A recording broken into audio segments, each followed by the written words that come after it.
Before I start this video, my student Reed would like to say something. What's up, guys? Okay, that was it.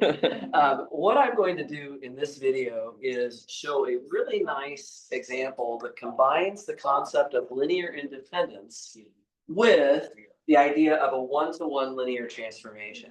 So as you can see, we're going to prove that if T is a one-to-one linear transformation, and I start with some vectors in the first place that are Li to begin with, then after I transform those vectors using this linear transformation, the new resulting vectors are still linearly independent. So let's see if we can write down a proof of this. It's important that we remember what the definition of linear independence is. This goes back to earlier material where we were talking kind of conceptually about the idea of linear independence. A set of vectors will be linearly independent if the only way that they can cancel out in a linear combination is by putting zeros in front of the terms. So let's start this proof with the assumption that we have, I'm focusing on what I'm actually asked to show here, which is that these transformed vectors are Li. Let's assume that we can cancel them out in a linear combination. So it would be an equation that would look like this. C1 times T of V1 plus C2 times T of V2 and so on to CK times T of VK adds up to 0. And just to guide us in what we're trying to do here, guys, we are hoping to show, we will show that all of the constants have to be 0. That's how linear independence works. The only way that you could get those vectors to cancel out is if you cheat and put zeros in front of all the terms.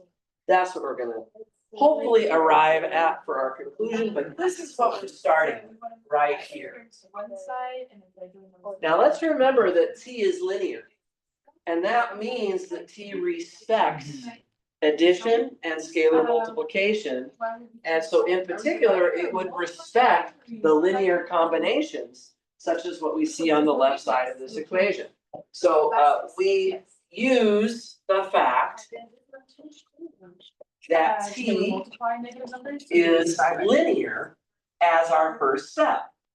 I'm not using the one-to-one part quite yet, but I'm going to get there. The first thing is T respects this linear combination. I can put all of the vectors and scalars inside of the parentheses on this transformation. So I've simply taken the broken apart transformation and I've stuffed everything inside of the T. Okay?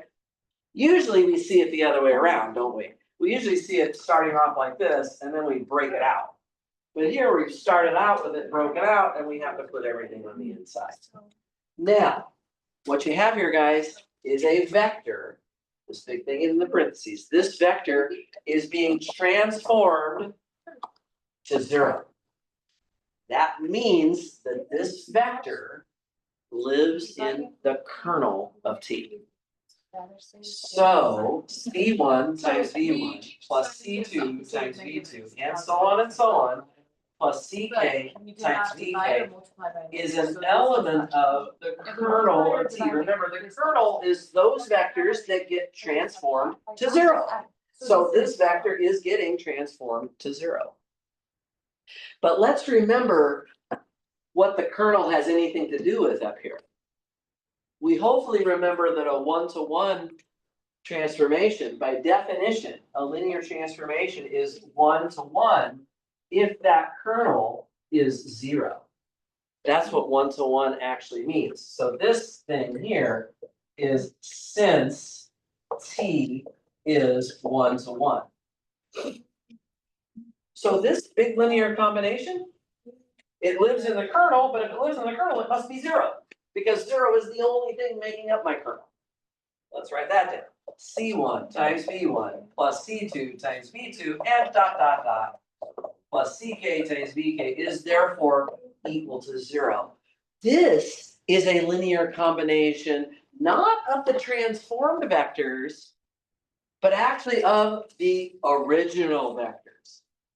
V1, V2, V3, and so on. And we were given that those vectors are already known to be Li. And if I have a set of vectors that I know it's Li, and they're canceling out in a linear combination, then the constants are all zero.